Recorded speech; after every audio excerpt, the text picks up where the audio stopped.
Hey y'all, it's Dr. Tiffany. I hope you're doing well. Happy Halloween. Yes, only on TikTok can you get your up-to-date medical news brought to you by a trans woman dressed as Wonder Woman on Halloween saying Happy Halloween. There's a lot of news today. I couldn't bring Audrey because, well, we're just piling too much on it there. But first, here's my costume, okay?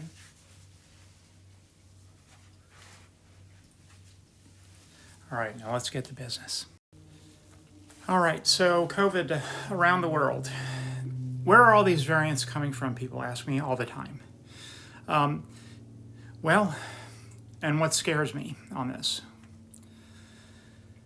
Well, we've got a whole lot going on around the world. It ranges from the mild and not so dangerous, like BA2 still raging in Chile, to the horrifying fact that OG COVID makes up 31% of the cases going on in China right now, and Delta, the nasty one, makes up 19% of the cases.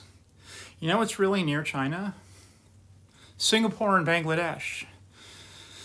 You know what they have there? XBB. What happens when COVID variants meet up?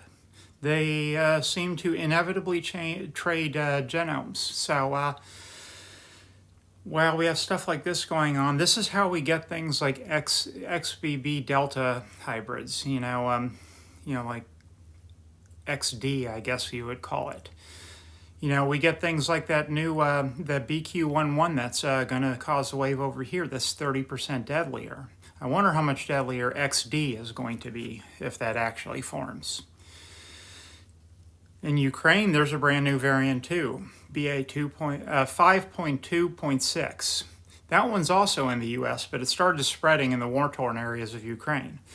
Meanwhile, a lot of countries like France are still dealing with BA5. Germany just finished a BQ11 spike, and their death rate rose over 30% over the prior wave that they had.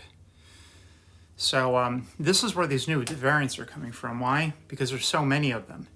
And China and places like that, North Korea probably, and areas that have had incredibly restrictive policies still are harboring these old variants that have very deadly properties. Now they have the chance to mix with the neo variants like all the Omicron alphabet soup families and keep their deadly qualities while being just as infectious as Omicron. That's why we're stuck in this rut.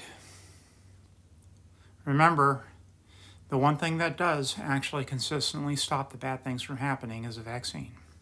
I love you. Stay safe.